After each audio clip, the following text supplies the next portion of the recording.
A'udzubillahi minasyaitonirrajim. Bismillahirrahmanirrahim. Assalamualaikum warahmatullahi wabarakatuh. Waalaikumsalam warahmatullahi wabarakatuh. Assalatu wassalamu ala asrofil anbiya wa mursalin wa ala alihi washabihi ajma'in. Allahumma sholli ala sayyidina Muhammad wa ala ali sayyidina Muhammad amma ba'du. Alhamdulillah, segala puji dan syukur kita panjatkan kepada Allah SWT yang mana pada pagi hari ini kita masih berkeliman iman, Islam dan kesehatan, sehingga bisa berkumpul kembali di kajian via Zoom ini dalam rangka talabul ilmi. Salawat bering salam kita panjatkan ke junjungan Nabi besar kita, Nabi Allah, Nabi Muhammad Sallallahu Alaihi Wasallam. Allahumma sholli ala sayyidina Muhammad wa ala ali sayyidina Muhammad. Semoga kita nantinya akan mendapatkan sapaan beliau di akhirat nanti. Amin, Allahumma amin. Yang saya hormati Tuan Guru kita Ustaz Siddiq, alhamdulillah sudah hadir. Yang saya hormati Bapak, Ibu-ibu, para jemaah yang selalu istiqomah untuk mengaji setiap paginya ya. Baik, pada hari Kamis ini kita membahas masalah kitab IPS ya, Islam, Politik dan Spiritual ya. Sebelum kita mulai kajian kita pada pagi hari ini, marilah kita membacakan basmalah. Bismillahirrahmanirrahim. Kepada Al-Ustadz, waktunya kami persilakan. Kepada Ustadz. Ya, baik, terima kasih Bang Pakar. A'udzubillahi minasyaitonirrajim. Bismillahirrahmanirrahim. Assalamualaikum warahmatullahi wabarakatuh. Waalaikumsalam warahmatullahi wabarakatuh. Hamdan wa syukran lillah, salatan wa salaman ala Rasulillah. Asyhadu an la ilaha illallah wahdahu la syarikalah wa asyhadu anna Muhammadan abduhu wa rasuluhu alladzi la nabiyya ba'da. Rabbi shrah li sadri wa yassir li amri wahlul 'uqdatam min lisani yafqahu qawli, amma ba'du. Para ustaz sekalian yang dimuliakan Allah Subhanahu wa taala, senantiasa kita mengucap syukur kehadirat Allah Subhanahu wa taala. Pagi hari ini alhamdulillah Allah masih berkenan memberikan kita kesempatan untuk melanjutkan kajian kita. Mudah-mudahan keberadaan kita dalam majelis ilmu ini Allah hitung sebagai amal soleh bagi kita semua. Amin ya rabbal alamin. Salawat beriring salam senantiasa tercurah kehadiran junjungan kita Rasulullah Muhammad sallallahu alaihi wasallam. Allahumma salli wa sallim wa barik alaih. Semoga selawat yang senantiasa kita haturkan kepada beliau menjadikan beliau kelak berkenan mengakui kita sebagai umatnya dan memberikan syafaatnya kepada kita semua. Amin ya rabbal alamin. Bapak Ibu sekalian yang dirahmati Allah, pada pertemuan kita yang lalu sudah kita bahas bahwa dalam melaksanakan berbagai aktivitas, seorang manusia harus memahami ya, beberapa hal terkait dengan aktivitas itu. Walaupun setiap aktivitas kita tentunya dilakukan atas dorongan kebutuhan jasmani atau naluri yang kita miliki.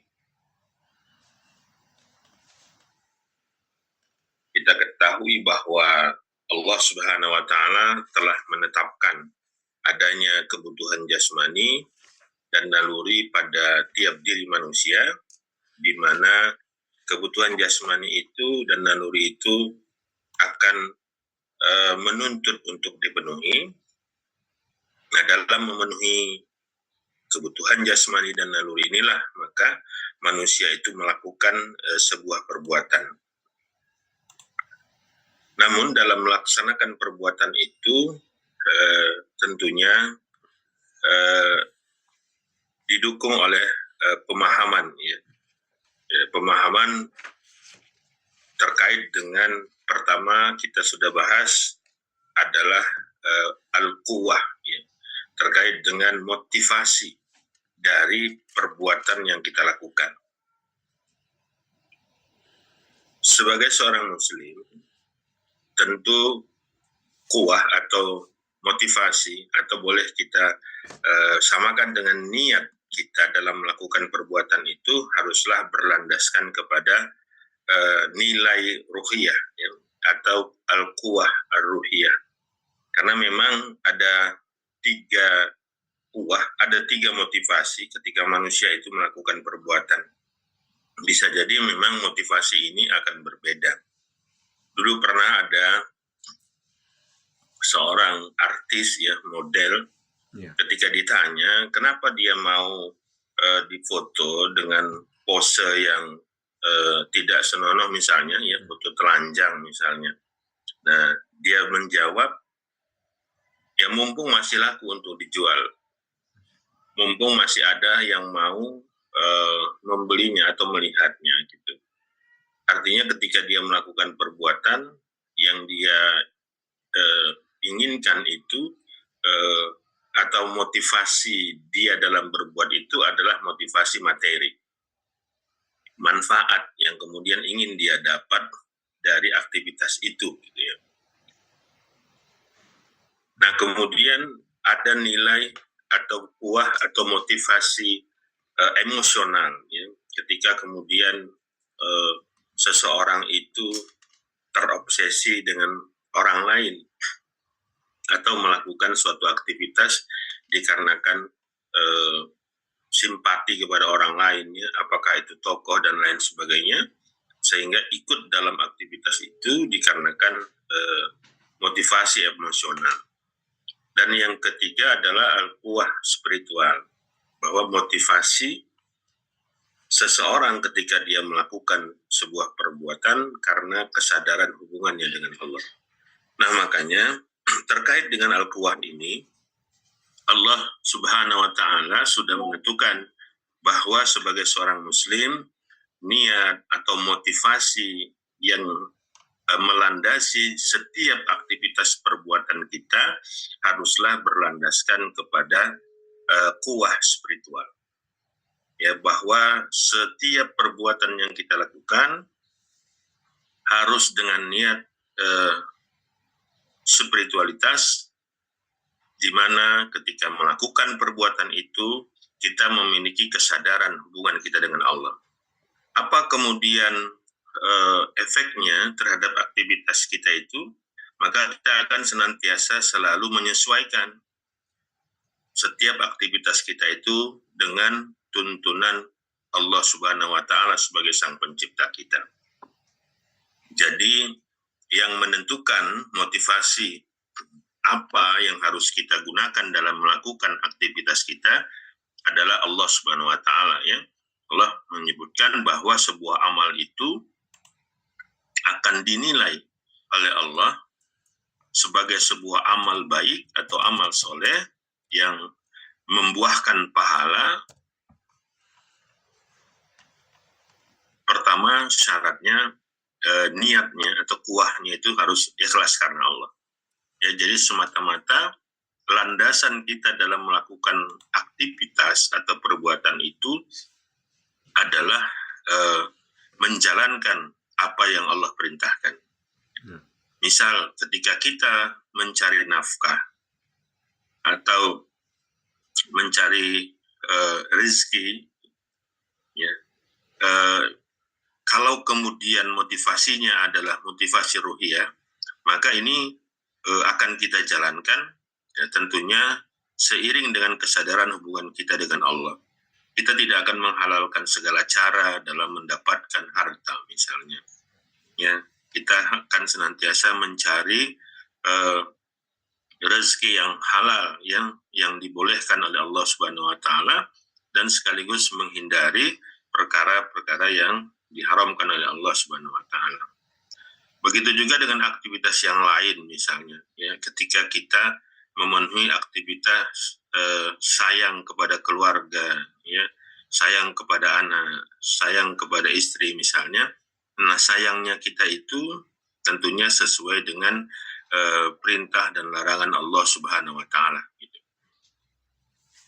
Nah, ini adalah kuwah, ya, al-kuwah atau niat atau motivasi kita dalam melakukan aktivitas perbuatan, bahwa seorang muslim, ya, diperintahkan oleh Allah Subhanahu wa Ta'ala dalam melaksanakan setiap perbuatannya ya harus berlandaskan kepada quwwah ruhiyah ya.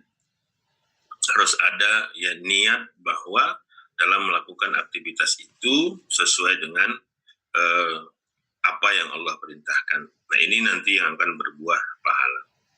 Nah, yang kedua yang harus kita pahami selain quwwah atau motivasi atau niat adalah tujuan dari perbuatan yang kita laksanakan. Ya. Para ustadz sekalian yang dimuliakan Allah Subhanahu wa taala, maka terkait dengan tujuan dari perbuatan kita manusia ya. Jadi selain yang saya sampaikan tadi bahwa kita harus memahami dan punya motivasi yang benar dalam melakukan aktivitas perbuatan supaya perbuatan itu dinilai ya sebagai sebuah amal soleh oleh Allah Subhanahu wa taala berlandaskan kepada quwwah atau motivasi spiritual. Nah, terkait dengan tujuan perbuatan yang hendak kita raih ya, ketika melakukan aktivitas ini juga harus dipahami supaya tidak rancu kita dalam melakukan aktivitas perbuatan, supaya kita tidak gagal fokus ya apa yang ingin kita raih sebenarnya dari perbuatan yang kita lakukan. Nah, sehingga setiap perbuatan yang kita lakukan akan bisa diwujudkan atau direalisasikan dengan baik dan sempurna dan juga mempunyai nilai. Kalau kemudian kita tidak memiliki tujuan dalam berbuat, maka perbuatan kita itu tidak ada nilainya sebenarnya. Nilai apa yang ingin kita raih dari aktivitas perbuatan itu tidak akan bisa diukur. Ya. Tidak akan bisa diukur dan juga tidak akan bisa kita menilai apakah perbuatan yang kita lakukan itu berhasil atau tidak. Nah, ini pentingnya tujuan kita dalam berbuat itu harus ditetapkan ya. Dan siapa yang kemudian menetapkannya ya adalah Allah Subhanahu wa taala sebagai pencipta manusia ya. Nah, maka tujuan perbuatan tersebut ya mutlak harus kita pahami ya ketika kita melakukan perbuatan. Jadi kita bisa menilai perbuatan kita itu berhasil atau tidak, sempurna atau tidak. Nah, di samping itu, ya, tiap orang yang akan melakukan perbuatan juga harus mempunyai tujuan untuk mewujudkan satu nilai.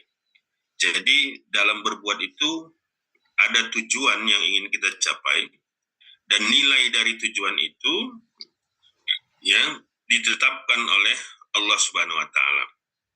Jadi dalam melakukan aktivitas perbuatan itu Allah Subhanahu wa taala sebagai sang pencipta kita itu sudah menetapkan apa tujuan yang ingin kita capai, apa nilai yang ingin kita dapatkan dari sebuah aktivitas yang kita lakukan. Jadi dalam satu aktivitas itu satu nilai. Ya, jangan kemudian nanti rancu gitu ya.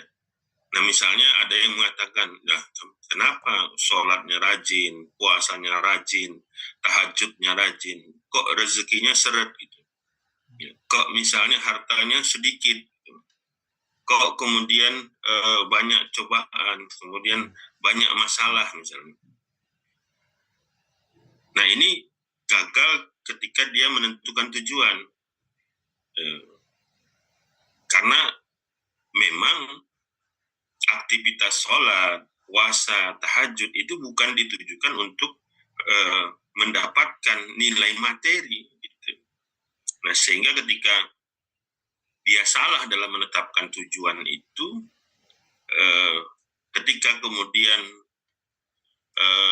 apa yang diinginkannya, ya nilai yang diinginkannya itu tidak didapatkan, maka dia akan mundur dalam melakukan aktivitas itu. Nah, ini yang harus kita pahami benar-benar dalam setiap aktivitas kehidupan aktivitas kita. Jangan sampai salah kita dalam menetapkan tujuan.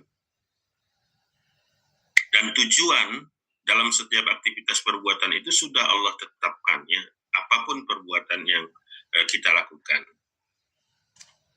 Nah, jadi tujuan manusia melakukan perbuatan itu pada dasarnya adalah hendak mewujudkan nilai-nilai tertentu yang ada di dalamnya. Jadi setiap aktivitas itu ada nilai yang kita inginkan, ada nilai atau tujuan yang kita inginkan untuk kita dapatkan, gitu ya. Dan yang menentukan tujuan dari perbuatan itu untuk apa, ini adalah sudah Allah tetapkan. Jadi Allah lah yang menentukan tujuan dari aktivitas yang kita lakukan, bukan kita menentukannya sendiri, atau bukan atas keinginan kita, ya, atau bukan menggunakan akal kita. Nah, para ustadz sekalian yang dimuliakan Allah Subhanahu wa taala, jika kita menganalisis hukum-hukum syara, ya, perintah dan larangan Allah, kita akan mendapatkan bahwa syara Allah Subhanahu wa taala memerintahkan kita untuk melakukan perbuatan tertentu, ya. Dan kita akan menemukan nilai-nilai tertentu yang diperintahkan, ya, pada kita manusia agar diwujudkan pada saat melakukan aktivitas atau perbuatan. Jadi kita akan menemukan dari perintah dan larangan Allah itu atau seperangkat hukum-hukum itu nilai yang memang Allah tentukan, ya, untuk kita wujudkan dalam aktivitas itu sebagai sebuah tujuan kita dalam berbuat. Nah, nilai-nilai itu ada 4. Yang pertama, nilai materi. Memang ada perbuatan yang Allah tentukan bahwa dalam aktivitas perbuatan itu yang kita inginkan adalah nilai materi. Yang harus diwujudkan itu adalah qimah madiyahnya atau nilai materinya. Karena memang manusia memerlukan itu, ya, memerlukan materi itu dalam kehidupannya. Gitu. Maka dalam aktivitas itu yang diinginkan itu adalah nilai materi memang. Dan bukan kita yang menetapkan bahwa itu nilai materi yang ingin diwujudkan, tetapi Allah sebagai sang pencipta manusia yang menetapkan bahwa dalam aktivitas itu tujuannya, qimahnya yang ingin diraih, ya, tujuan yang ingin diraih adalah nilai materi. Yang kedua adalah nilai atau qimah insaniyah, ya, atau nilai kemanusiaan. Yang ketiga adalah nilai akhlak, ya, atau akhlakiyah.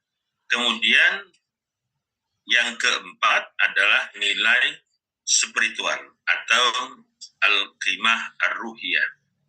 Jadi 4 nilai inilah yang ingin diwujudkan dalam setiap aktivitas kehidupan kita. Kalau dia tidak qimah madiyah, qimah insaniyah, qimah akhlakiyah, dan qimah ruhiyah, nanti akan ada aktivitas-aktivitas yang akan mewujudkan nilai-nilai yang 4 ini, ya. Apakah nilai materi yang ingin diraih, apakah ingin meraih qimah atau nilai kemanusiaan, atau akhlakiyah, atau nilai spiritual. Ini masing-masing perbuatan punya tujuan tertentu, ya. Yang mana nilai di antara 4 ini yang ingin diraih. Nah, karena itu Bapak Ibu sekalian yang dirahmati Allah, setiap muslim wajib, ya, bagi kita memperhatikan tercapainya nilai-nilai tersebut ketika kita melakukan aktivitas, gitu. Maka dalam melakukan aktivitas itu kita wajib, ya, memperhatikan apakah tercapai atau tidak nilai-nilai itu dalam aktivitas kita. Kalau tercapai berarti memang aktivitasnya berhasil, ya, bisa kita nilai atau kita kategorikan aktivitas itu sebagai sebuah keberhasilan ketika nilai yang ingin diwujudkan itu bisa kita laksanakan, bisa terwujud. Nah, baik kita ketika memenuhi kebutuhan jasmani maupun naluri, ya, tentu saja setelah kita terlebih dahulu mengikatkan diri dengan hukum-hukum syara.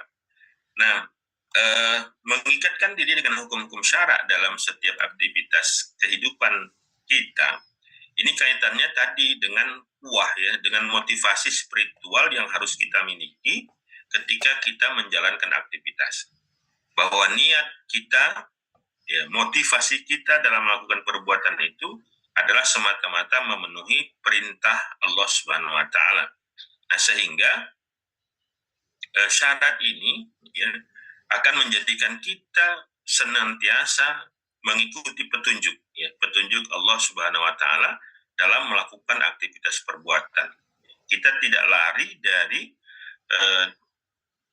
aturan-aturan Allah Subhanahu wa taala, karena memang motivasi kita dalam berbuat sebagai seorang muslim ya, bukan untuk mendapatkan semata-mata materi, bukan untuk mendapatkan semata-mata nilai emosional ya, ketenangan, ke yang lainnya, tapi semata-mata dalam rangka mewujudkan perintah Allah Subhanahu wa taala.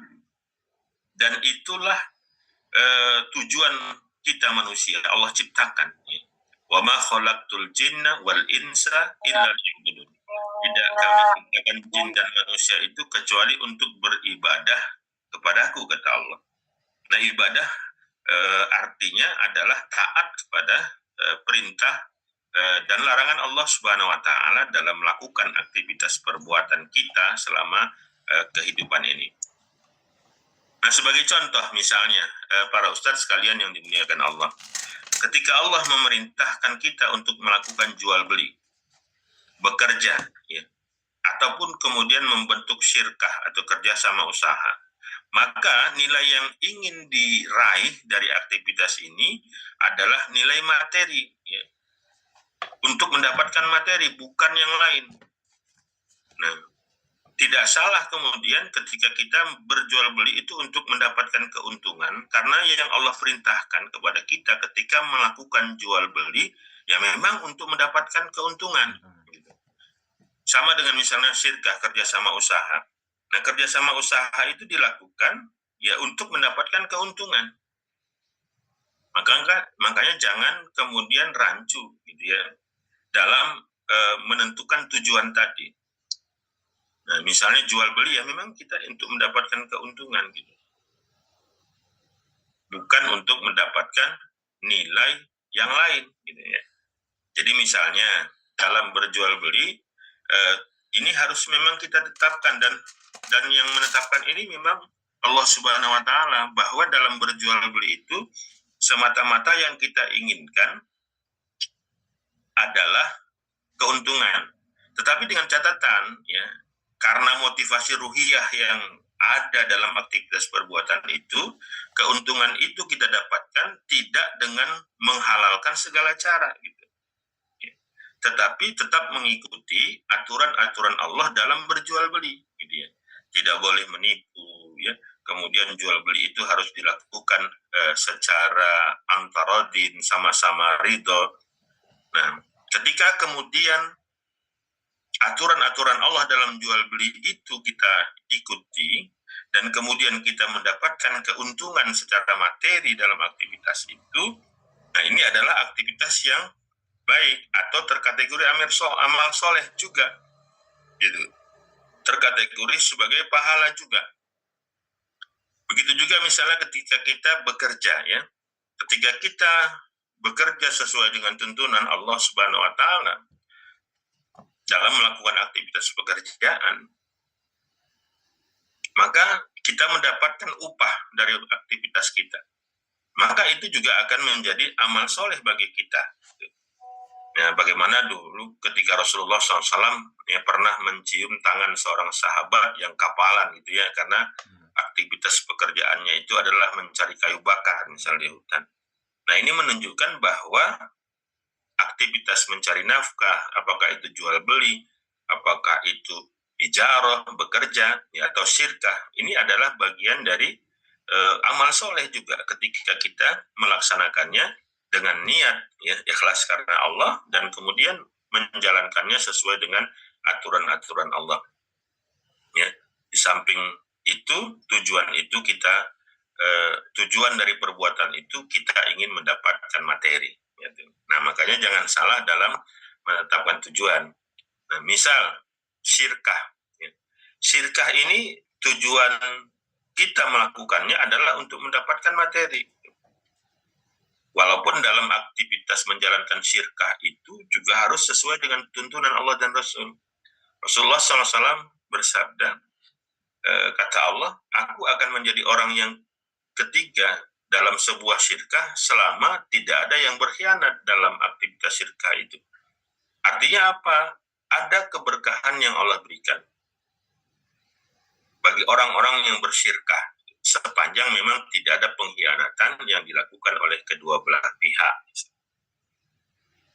Ya, jadi selain memang dapat nilai materi, keuntungan secara materi, nah aktivitas itu juga merupakan aktivitas yang tergolong ibadah di hadapan Allah Subhanahu wa Ta'ala.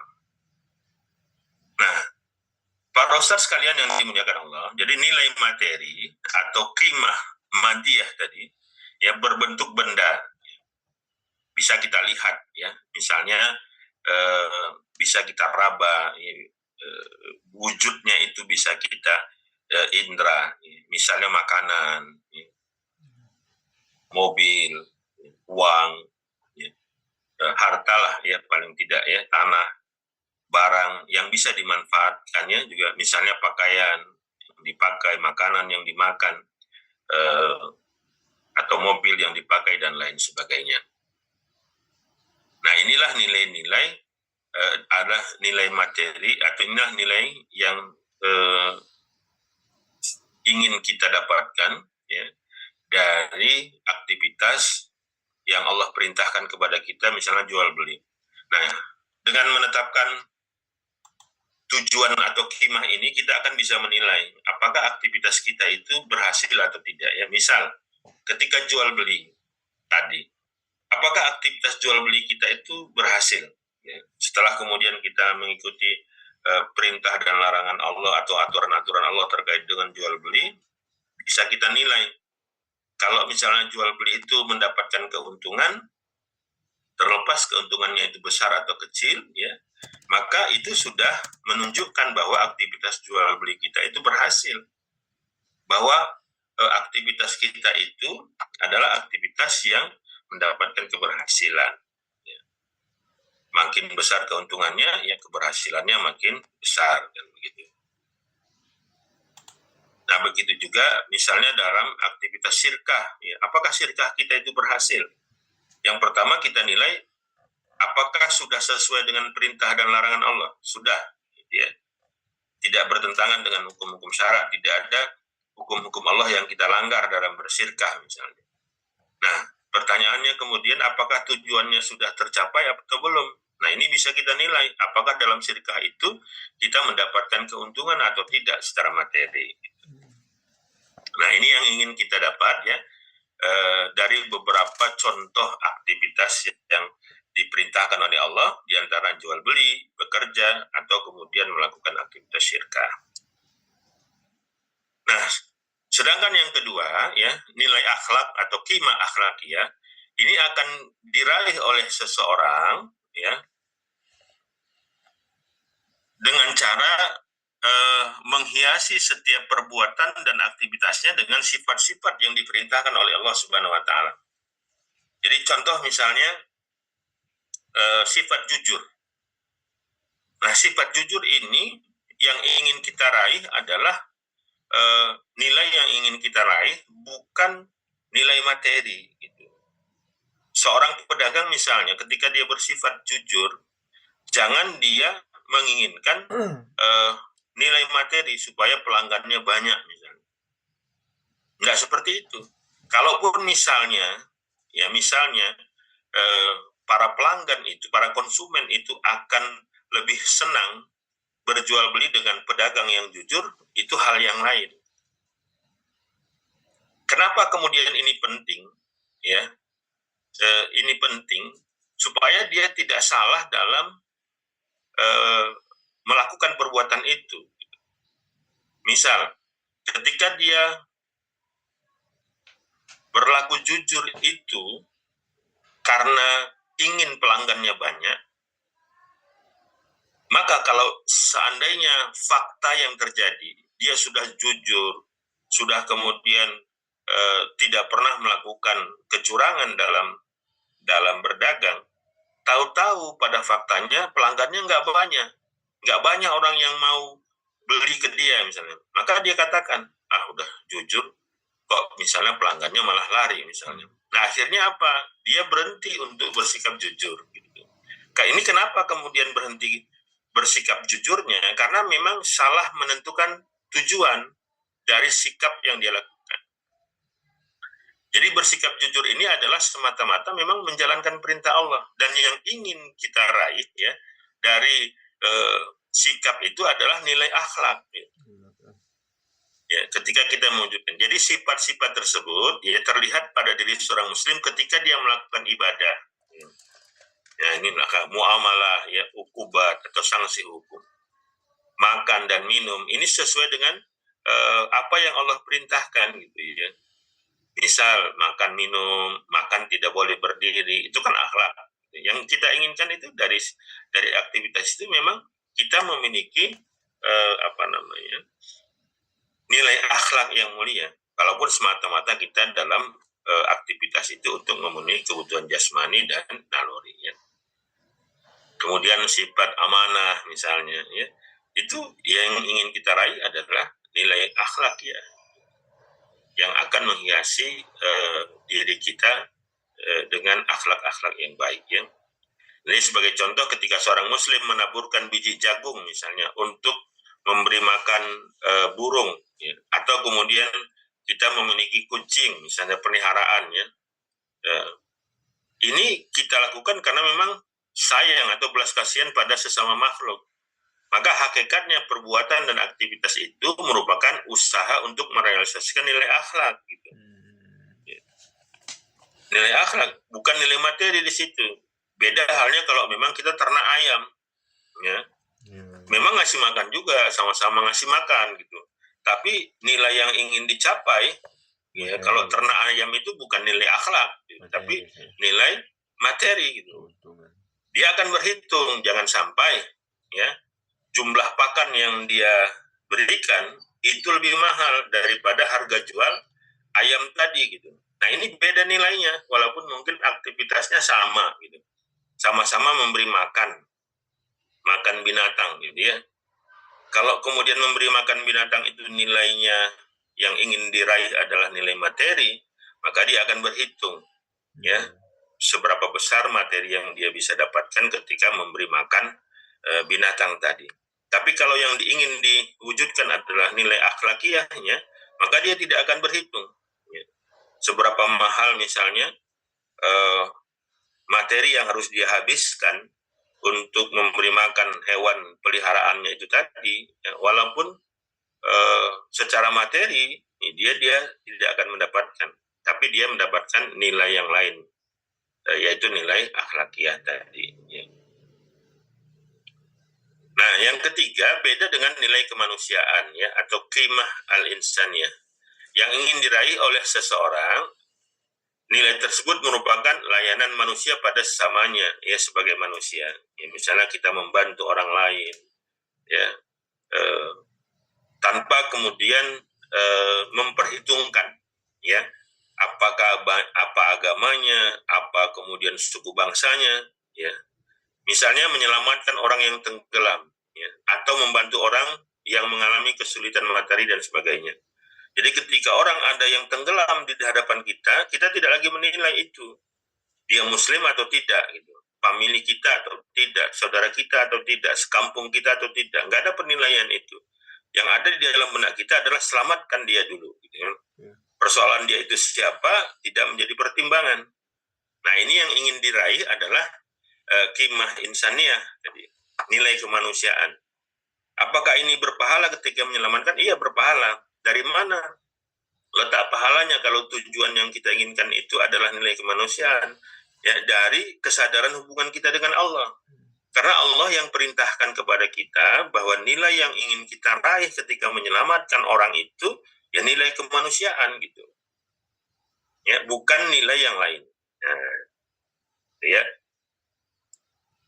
Nah, jadi tanpa memperhatikan lagi agama, keturunan siapa, ya warna kulitnya seperti apa, bahasanya seperti apa.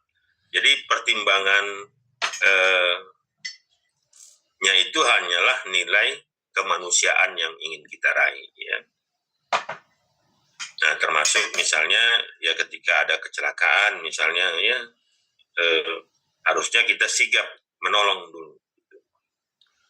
Jangan kemudian kita lihat siapa yang kemudian kecelakaan, enggak, tetap upayakan ditolong untuk diselamatkan. Atau misalnya bencana alam dan lain sebagainya, perkara-perkara yang darurat yang ada di hadapan kita, ya kalau kita bisa bantu dulu. Karena yang ingin kita wujudkan dari situ, yang Allah perintahkan itu adalah nilai kemanusiaan. Selamatkan dulu jiwanya sebagai manusia. Tidak lagi kita nilai, ini siapa, ya, famili atau tidak, ya, muslim atau tidak. Tidak ada kemudian penilaian itu dalam melakukan aktivitas menyelamatkan orang tadi. Apakah itu nilainya pahala? Pahala. Karena memang Allah yang perintahkan itu. Gitu ya. Nah, kemudian semuanya itu dilakukannya semata-mata karena memang faktor kemanusiaan. Nah, kemudian di dalam Al-Quran, ya, dorongan untuk mewujudkan nilai-nilai tersebut dinyatakan Allah antara lain di dalam Quran, surah Al-Insan ayat 8 dan 9. A'udzubillahi minasyaitonirrajim. Bismillahirrahmanirrahim. Wa yut'imuna at-ta'ama ala hubbihi miskinan wa yatima wa asira. Innama yut'imukum liwajhillahi la nuridu minkum jazaa'an wala syukura. Dan mereka memberi makanan yang disukainya kepada orang miskin. Ini perintah Allah, ya, anak yatim dan orang yang ditawan. Sesungguhnya kami memberikan makanan kepada kamu hanyalah untuk mengharapkan keridhaan Allah. Kami tidak menghendaki balasan dari kamu, serta tidak pula ucapan terima kasih. Nah, ini juga yang harus kita fahami, ya. Jangan sampai salah dalam menentukan tujuan dari perbuatan itu, ya.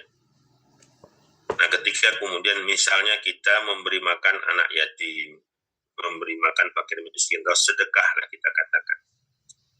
Ketika kita melakukan sedekah itu sudah sesuai dengan aturan-aturan Allah, kemudian tujuan yang ingin kita raih, kita dapatkan itu nilai apa? Hikmahnya apa? Ya hikmah insaniyah. Jadi orang-orang miskin tadi, orang-orang anak-anak yatim tadi bisa terbantu, bisa hidup dengan sedekah yang kita berikan. Nah, ini jangan salah. Memang ada hadis, ya, atau ayat Quran yang kemudian menyebutkan bahwa sedekah itu, memberi makan anak yatim, fakir miskin itu akan Allah balas berlipat kali ganda, ya 10 kali lipat sampai 700 kali lipat gitu. Tapi bukan ini hikmah tujuan dari perbuatan itu. Karena apa? Karena kalau salah dalam menentukan, misal ketika ia sedekah, tahu-tahu hartanya nggak bertambah, gitu. Ya, kok nggak dibalas sama Allah? Gitu. Ya. Misalnya saya sudah sedekah 1 juta, harusnya balasannya 10 juta. Ya. Kan ada yang ustadz yang begitu, ya. Kalau misalnya sedekahnya 1 juta, yakin harus pasti akan dapat 10 juta. Kalau sedekahnya Avanza, pasti dapat Innova misalnya. Ya. Ini salah dalam menentukan. Kalau misalnya sedekahnya Avanza, tahu-tahu Innovanya nggak dapat gitu. Apakah dia menyesal ketika bersedekah? Sama ketika saya itu sudah ngasih makan fakir miskin, anak yatim, tapi kok misalnya hartanya nggak bertambah-tambah misalnya, akhirnya dia berhenti sedekah. Ya. Kenapa? Karena salah dalam menentukan tujuan dalam aktivitas berbuatnya. Nah, kemudian jadi para ustadz sekalian yang dimuliakan Allah, demikian juga sabda Rasulullah SAW, ya. Dan siapa saja yang menganiaya ahli zimmah, maka sesungguhnya sama dengan menganiaya aku. Nah, ini adalah sikap kita sebagai seorang muslim, ya, ketika hidup berdampingan dengan orang-orang kafir yang tidak memusuhi kaum muslimin, ya, orang-orang kafir yang mau hidup dalam naungan Islam, maka mereka itu dilindungi, ya, dilindungi oleh hukum-hukum Allah Subhanahu wa taala, tidak boleh teraniaya, terjaga kehormatannya gitu ya. Ini kalau misalnya dalam bingkai negara Islam. Jadi nilai tersebut diperintahkan oleh Islam agar dicapai oleh seorang muslim bukan karena keuntungan materi. Ya, bisa jadi mungkin dalam meraih nilai kemanusiaan itu kita kehilangan materi seperti sedekah tadi. Hakikatnya memang kita akan memberikan materi yang kita punya ya untuk mereka-mereka supaya mereka itu bisa memanfaatkannya ya, supaya mereka juga mendapatkan manfaat dari harta yang kita miliki. Ya, tujuan kita itu ya dalam melakukan sedekah itu. Jadi bukan kemudian kita mendapatkan nilai materi yang lebih besar ya dalam bersedekah. Nah, ini yang harus kita pisahkan. Kalaupun misalnya ya ketika kemudian kita bersedekah, kemudian Allah kemudian lipat gandakan materi atau rezeki yang kita miliki, itu memang karunia Allah yang harus kita pahami gitu ya. Itu Allah yang kasih karunianya karena memang hak dia. Bukan tujuan aktivitas itu yang kita inginkan nilai materi. Nah, semua itu sanggup ya dikerjakan karena motivasi spiritual tadi yang diperintahkan oleh Allah. Nah, ini juga yang menjadi penting ya, bahwa dalam setiap aktivitas kita sebagai seorang muslim, motivasi yang melandasi aktivitas itu haruslah motivasi spiritual ya, bukan motivasi yang lain ya, supaya memang dia itu bisa langgeng, bisa kemudian kuat walaupun memang harus mengorbankan materi, harus mengorbankan emosi, jiwa dan lain sebagainya ya, karena nilai atau kuah atau motivasi spiritual inilah motivasi yang paling kuat yang dimiliki oleh seseorang ya ketika dia melakukan aktivitas perbuatan. Nah, para ustadz sekalian yang dimuliakan Allah, nah nilai-nilai tersebut yang kita sebutkan tadi ya berbeda dengan nilai spiritual. Nah, ini juga jangan salah ya, atau qimah ruhiyah yang ingin diraih oleh seorang muslim. Nah, karena ya nilai spiritual ini ketika dia melakukan aktivitas ibadah misalnya ya, dengan tujuan agar hubungan seseorang dengan Tuhannya dapat meningkat pada saat dia mengerjakan aktivitas tertentu. Jadi ketika kita melakukan aktivitas ibadah, selain kemudian kita memenuhi naluri beragama, yang ingin kita raih dari aktivitas ibadah itu apa? Kedekatan kita dengan Allah. Dengan munculnya ketenangan, ketentraman hati, ya, kenyamanan. Inilah yang ingin kita raih dari aktivitas-aktivitas kita. Jadi bukan nilai yang lain. Misal, ketika kita sholat, ya, maka akan mendapatkan kesehatannya karena sholat itu adalah olahraga. Ini salah. Ketika dia melakukan sholat untuk sehat badannya, karena ini adalah termasuk olahraga badan, misalnya ruku, sujud dan lain sebagainya itu, dan yang ingin diraih itu adalah kesehatan. Ini salah. Salah menentukan tujuan aktivitas. Sholat itu kita lakukan itu untuk mendapatkan kedekatan kita kepada Allah, ya, ketenangan dan ketentraman hati. Itu yang ingin kita raih. Ya. Sama halnya misalnya puasa. Banyak orang yang berpuasa itu supaya turun berat badan misalnya. Yang ingin diraih itu adalah langsing, ya, atau kemudian kebugaran, atau kemudian kesehatan. Karena memang ada hadis yang menyebutkan puasalah kamu maka kamu akan sehat. Maka tujuan berpuasa yang dia lakukan itu semata-mata untuk mendapatkan kesehatan. Nah, ini keliru dalam menentukan tujuan. Kenapa? Karena puasa itu adalah ibadah yang diperintahkan Allah untuk meraih nilai ruhiyah, qimah ruhiyah gitu. Apa qimah ruhiyah itu? Berupa kedekatan kita kepada Allah Subhanahu wa taala, berupa ketenangannya kedekatan itu, ya. Kemudian ketentraman hati, ya, ketenangan. Itu yang akan ingin kita raih dari aktivitas ibadah kita, termasuk puasa tadi. Ya. Kalaupun misalnya saya katakan, ternyata memang kita menjadi sehat ketika berpuasa, itu rahmat Allah tadi gitu. Ya. Jangan sampai kita berhenti berpuasa, misalnya puasa Ramadan wajib gitu ya. Kita punya penyakit misalnya katanya sehat puasa kok, misalnya mahnya kumat juga misalnya gitu. Katanya kalau misalnya puasa nggak akan kumat gitu. Ini juga ini keliru dalam menentukan tujuan dari perbuatan tadi, bahwa setiap ibadah yang kita lakukan itu ya semata-mata tujuan yang ingin kita raih adalah mendapatkan kedekatan kita kepada Allah. Nah ini rasa ya, memang sulit kemudian digambarkan bagaimana kita bisa merasa lebih dekat kepada Allah ketika ibadah itu banyak kita lakukan. Zikir itu untuk mendekatkan diri kepada Allah. Jadi ini yang harus dipahami. Kadang sebagian masyarakat kita ada yang kemudian keliru memahami.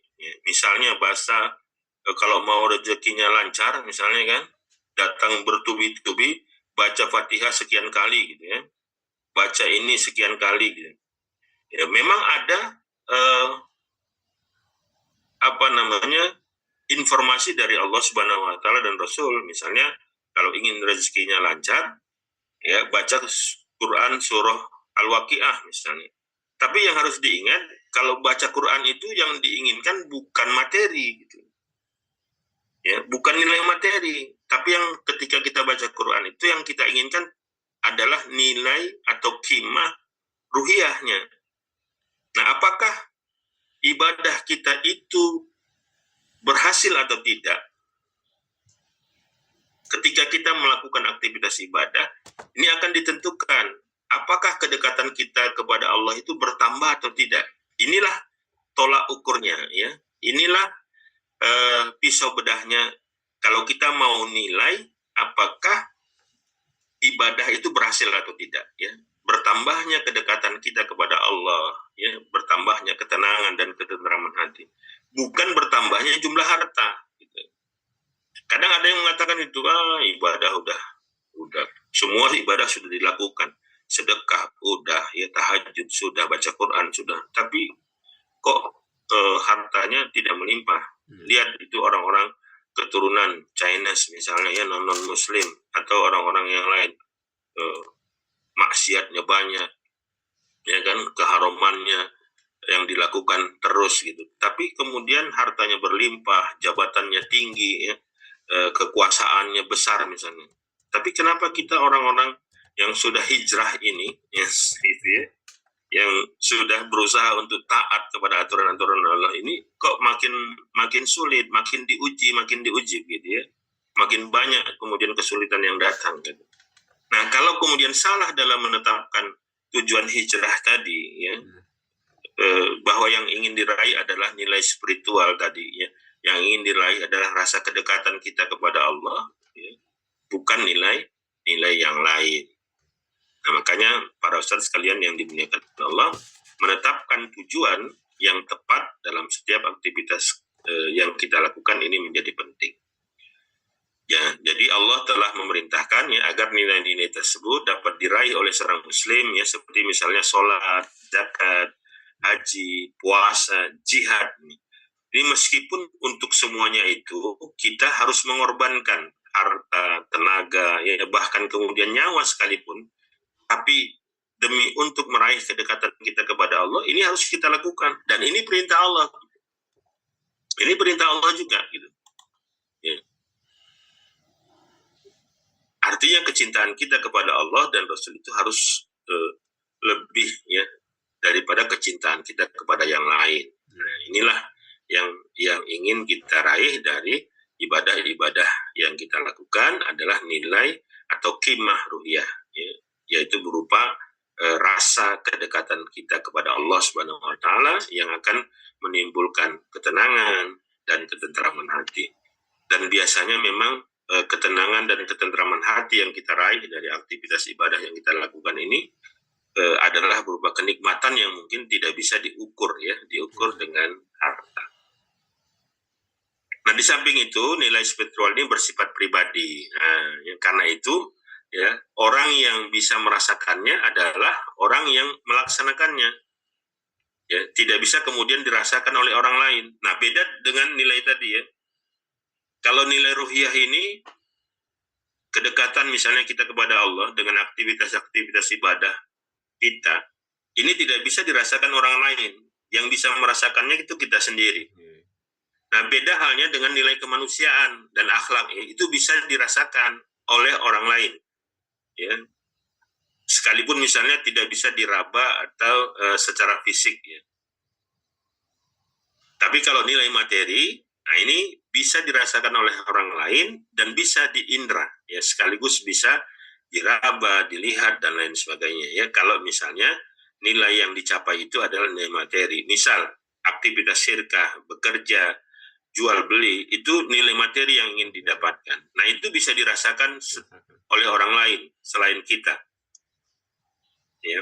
Dan materinya itu bisa kita indra ya, berupa apa? Harta, uang, ya, mobil dan lain sebagainya, makanan, minuman dan lain sebagainya. Tapi kalau nilai akhlak misalnya sikap jujur tadi ya, itu tidak bisa kemudian diindra. Ya, sikap taat tadi, amanah tadi ya. Karena nilai yang diingin diwujudkan dari situ adalah nilai akhlak. Tapi orang bisa merasakannya walaupun tidak bisa diindra secara fisik gitu. Ya. Orang bisa menilai, wah ini orangnya jujur, oh orang ini amanah gitu. Tapi gimana amanah itu, gimana jujur itu nggak bisa diindra karena dia bukan bersifat materi, tapi bersifat akhlakiah. Nah, jadi mungkin ini perbedaan dari keempat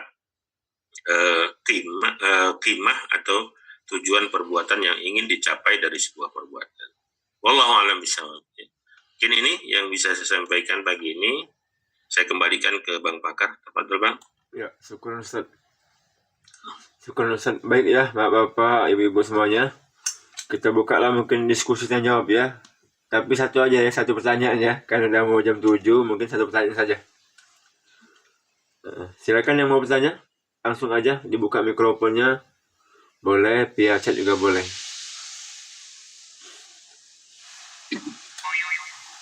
Ya, silakan Pak Junaidi. Oh iya. Ya, makasih Pak Bakar. Ya, Pak. Ya, Assalamualaikum Ustaz. Waalaikumsalam. Ya, menarik Ustaz ini.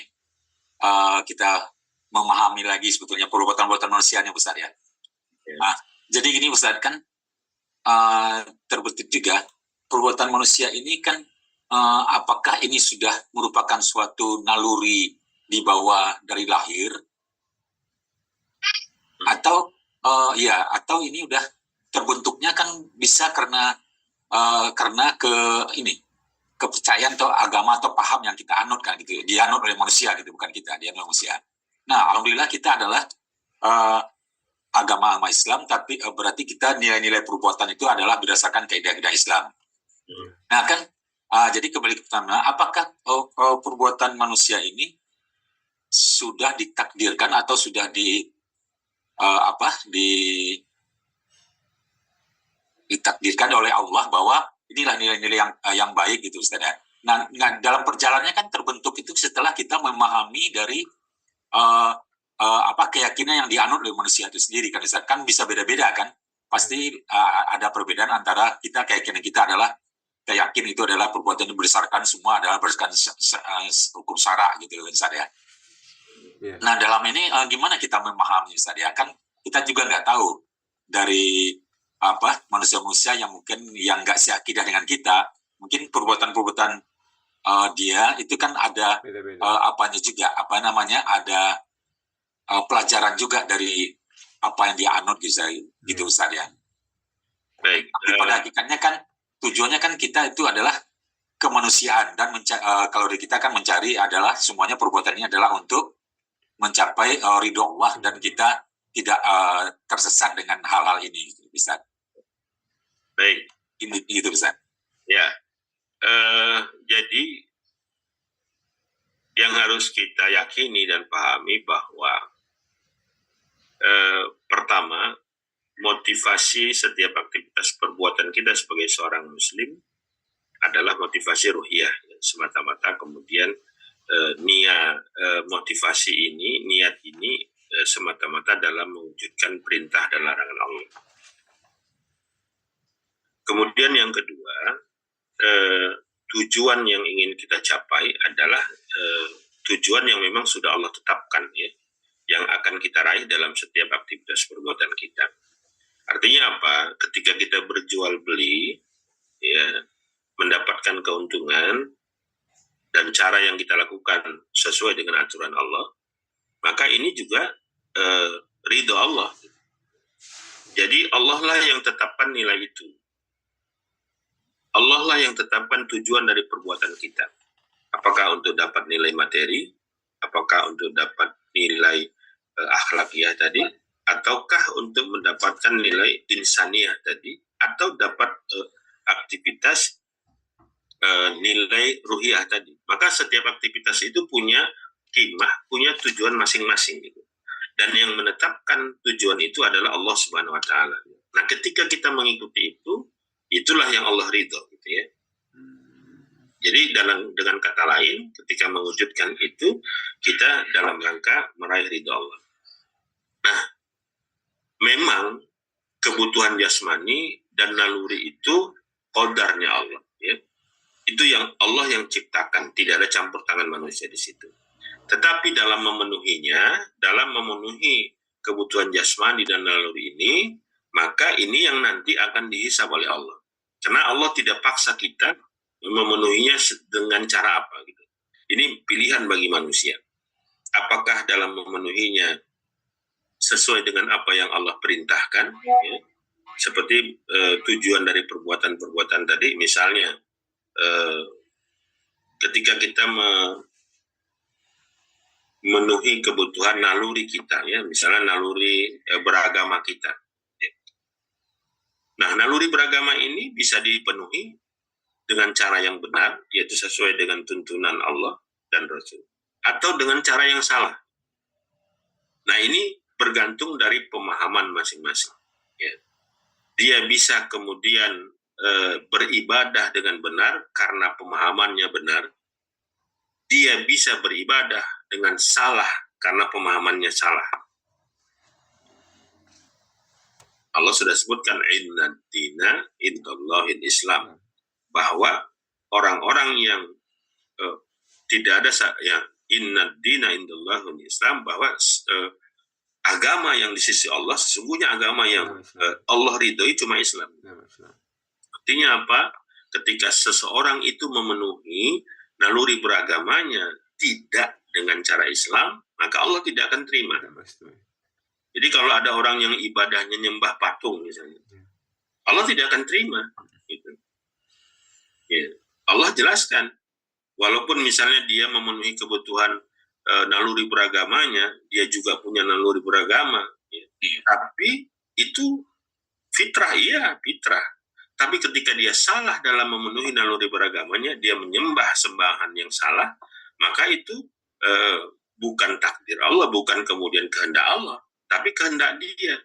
Ketika dia tidak melakukan proses penyembahan ya sesuai dengan apa yang dituntun oleh Allah Subhanahu wa taala dalam sebagai pencipta manusia. Nah, makanya sebenarnya kata Imam Syafi'i, ya, kewajiban bagi seorang yang mukallaf itu adalah pertama kali yang harus dia lakukan adalah memahami tentang keberadaan dirinya.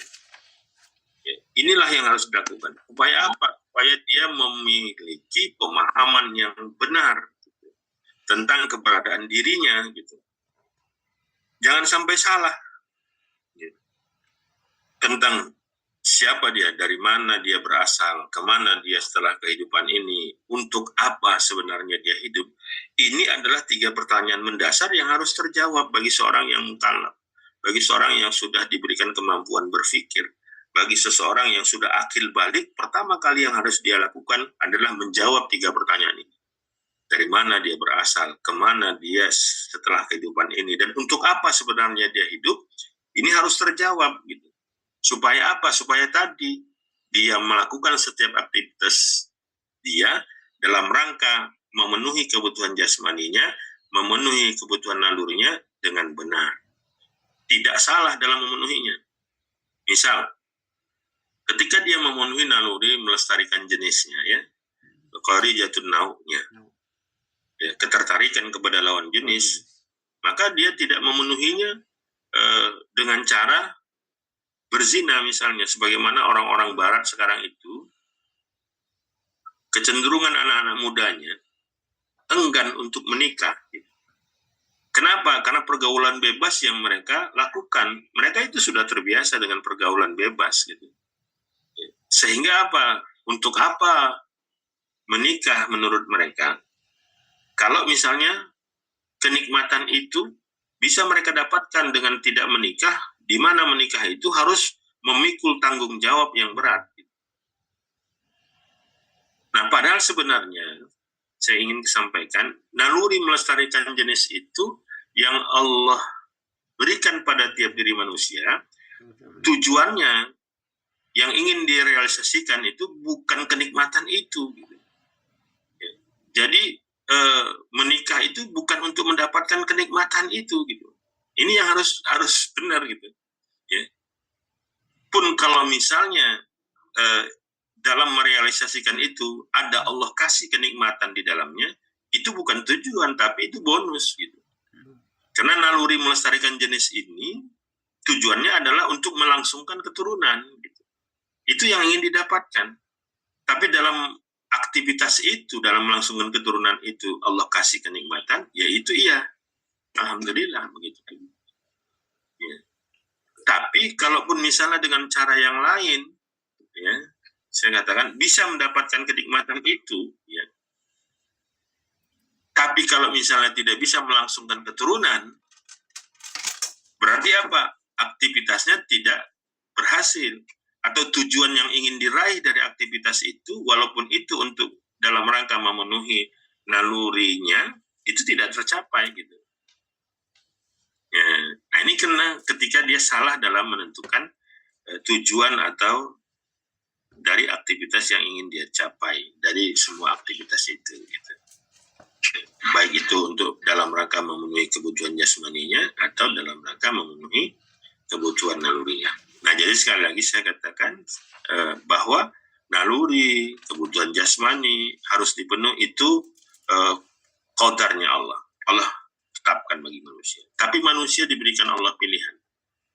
Ya, dalam rangka memenuhinya. Apakah memenuhinya itu sesuai dengan aturan Allah atau tidak? Karena Allah berikan manusia itu akal ya untuk menimbang-nimbang, untuk memilah-milah mana yang memang sesuai dengan tuntunan Allah atau mana yang bertentangan dengan tuntunan atau perintah dan larangan Allah Subhanahu wa taala.